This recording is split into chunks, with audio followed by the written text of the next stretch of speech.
No vídeo de hoje nós vamos falar sobre as vestes brancas, a sua importância no judaísmo antigo e o paralelo com o Apocalipse. Vem comigo, nós vamos entrar hoje a fundo neste tema. Olá pessoal, graça e paz, bem-vindo mais uma vez ao canal Comentando o Apocalipse. O nosso tema de hoje é Guarda as tuas vestes. Então nós vamos ler Apocalipse 16:15, que diz o seguinte: Eis que venho como ladrão, bem-aventurado aquele que vigia e guarda as suas vestes, para que não ande nu e não se veja a sua vergonha. Queridos, para os futuristas, o que isso representa? O que significa isso? O que representa isso para uma pessoa que é futurista? Representa que um dia Jesus virá como um ladrão, não é verdade? E você tem que fugir do pecado para não sujar as suas vestes, que é uma figura de alma, né? Não suje as suas vestes para que você não fique aqui. Quando Jesus voltar, você não fique. Outros dizem que é uma troca de um corpo físico para um corpo espiritual, baseado em 2 Coríntios capítulo 5.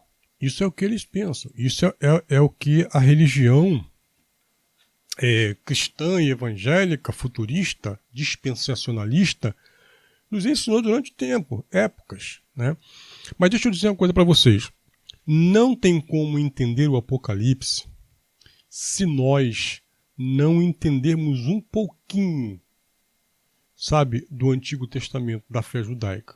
O que significava para eles os ornamentos do templo, sabe? Tudo isso você tem que saber para você fazer um paralelo com o Apocalipse, porque o Apocalipse é o judaísmo puro, na sua essência. Tudo que João fala ali, João não fala, sabe, de cabeça, não inventa da cabeça dele. Tudo que João fala baseado nas escrituras da época, que era a Torá. Então, se nós estudarmos lá o Antigo Testamento, a gente vamos entender o Apocalipse, porque está todo baseado lá. Então, vamos para a cultura da época. O que acontecia, geralmente o que acontecia naquela época, né? Hoje, o mundo está tranquilo, né? Nós não vivemos em constante guerra. Mas naquela época da antiguidade, a guerra era constante. Na época de Jesus, não tinha guerra, porque a Roma ela impôs a paz através da sua espada.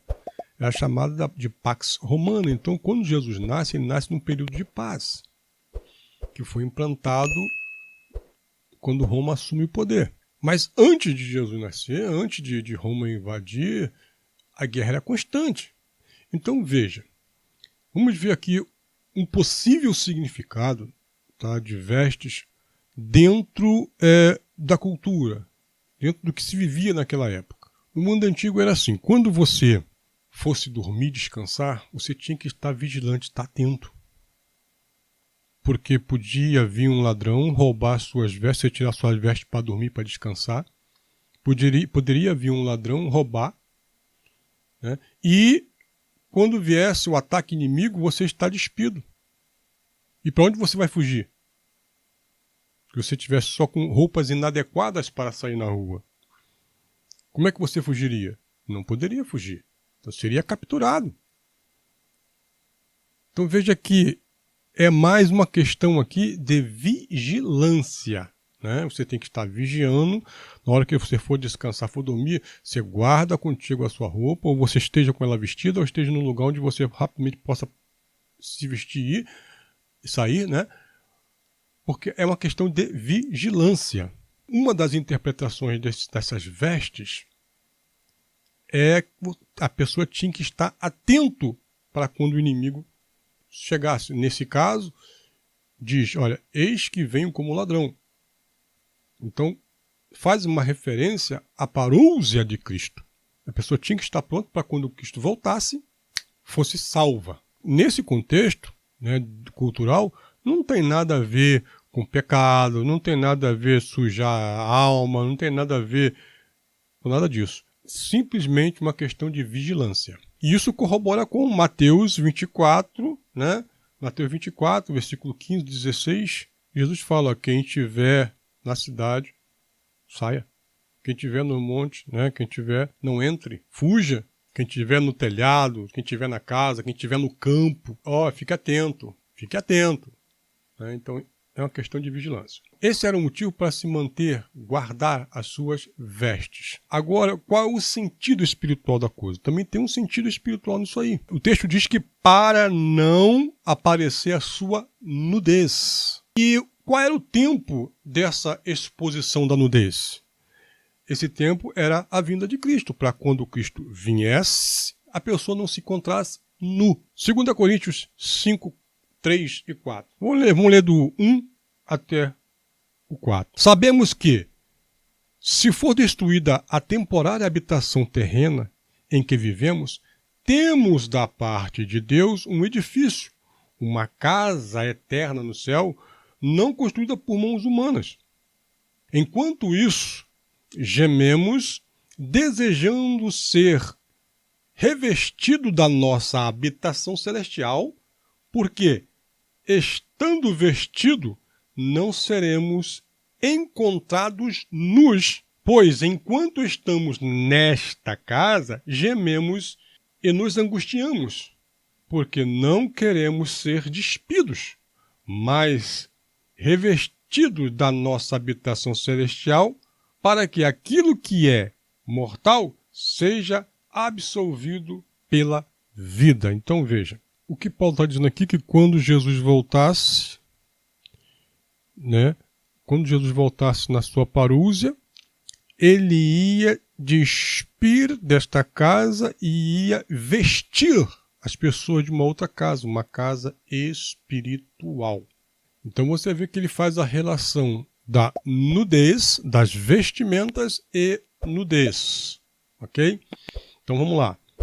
O que são as vestes brancas? As vestes brancas eram de linho fino e ela também representava a justiça. Apocalipse 19, 7 e 8. Regozije-nos, vamos nos alegrar e dar-lhe glória, pois chegou a hora do casamento do Cordeiro, e a sua noiva já se aprontou, já está pronta.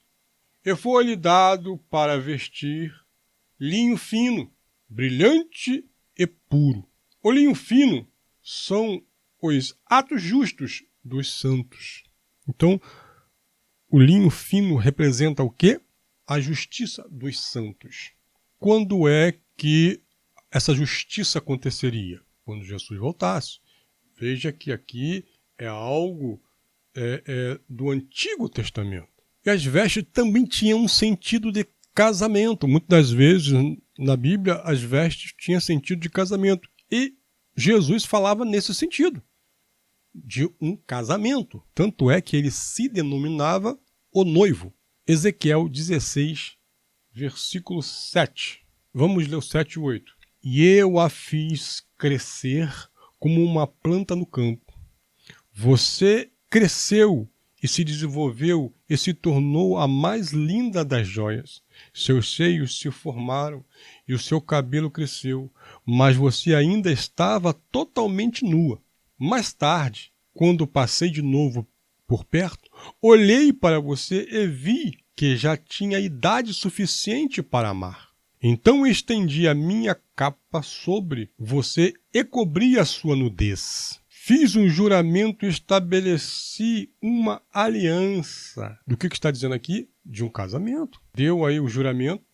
Deus fez o juramento através de quê? Através da sua lei, dos seus mandamentos, e fez uma aliança com o povo de Israel. Lá, né? Fiz um juramento e estabeleci uma aliança com vocês. Palavra do soberano Senhor. E você se tornou minha esposa, minha rainha. O profeta Ezequiel, o que está dizendo? Está dizendo que houve um casamento. A primeira aliança, o primeiro pacto que Deus fez com o seu povo, através de Moisés. Então, tudo isso fez parte de uma ideia de casamento, de união, de pacto Deus, ele deu ali no Monte Sinai, ele deu a lei e fez ali uma aliança, casou com o seu povo ali e estabeleceu regras, leis. Se elas seguissem essa lei, se a nação seguisse essa lei, essa nação ela estaria em dia. Mas se a nação fugisse, deixasse de praticar a lei, estaria também em adultério, porque desobedeceria a lei do casamento.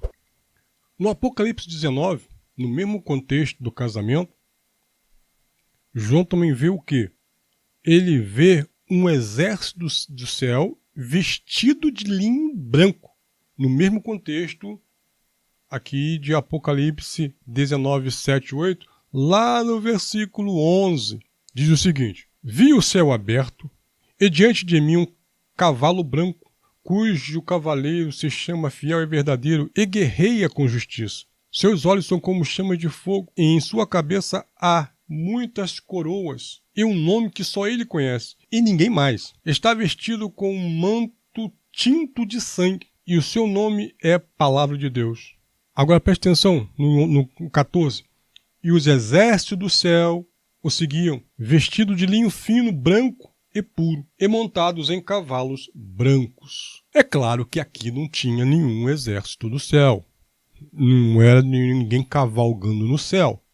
Isso aqui era uma figura da presença de aonde Deus está. Ali é o céu. Então, na cabeça de um judeu, aonde Deus estava? Aonde era a casa de Deus? No templo. O serviço sacerdotal.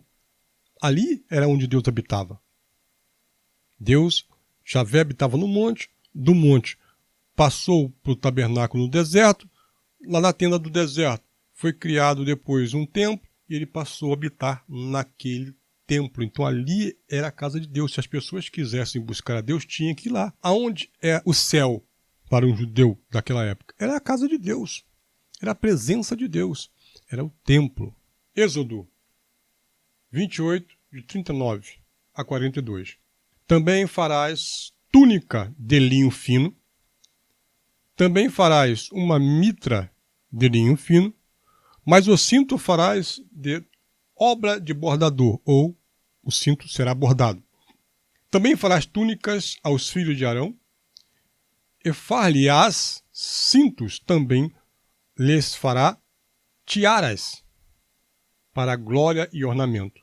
E vestirás com eles a Arão, teu irmão, e também seus filhos, e os ungirás e consagrarás, e os santificarás, para que me administre o sacerdócio. Fale também calças de linho para cobrir a carne nua. Irão dos lombos até as coxas. Então entende-se aqui que o sacerdócio, o trabalho sacerdotal, é ali que estava a presença de Deus, naquele tempo. E, curiosamente, quem guardava o templo? Quem era responsável pela segurança do templo? Os sacerdotes. Tinha um exército de sacerdotes para isso. Vamos dizer que era uma polícia do templo. Davi que fez isso. 1 Crônicas 23, de 1 a 6. Já envelhecido e de idade avançada, Davi fez o seu filho Salomão rei de Israel. Ele reuniu todos os líderes de Israel, bem como os sacerdotes e levitas. Os levitas de 30 anos para cima foram contados. E o número total deles chegou a 38.000. Davi escolhe 24.000 desses para supervisionarem o trabalho do templo do Senhor e 6.000 para serem oficiais e juízes. 4.000 para serem guardas das portas e 4.000 para louvarem o Senhor com os instrumentos musicais que Davi preparou para esse propósito. Davi repartiu os levitas em grupos que descendiam dos filhos de Levi, Gerson, Coate e Merari. 4.000 desses levitas foram responsáveis pela segurança do templo. Então veja aí que a relação dos 24 anciões, né, de roupas brancas, que é um pouco está relacionada aonde? Justamente no Antigo Testamento também, que eram responsáveis pela segurança do templo. Então, querido, tudo isso que eu falei até agora foi para mostrar que o Apocalipse tem uma relação direta com o Antigo Testamento. Se você não estudar o Antigo Testamento para entender o Apocalipse, você vai ficar perdido. Então, qual é o significado dessas vestes aqui?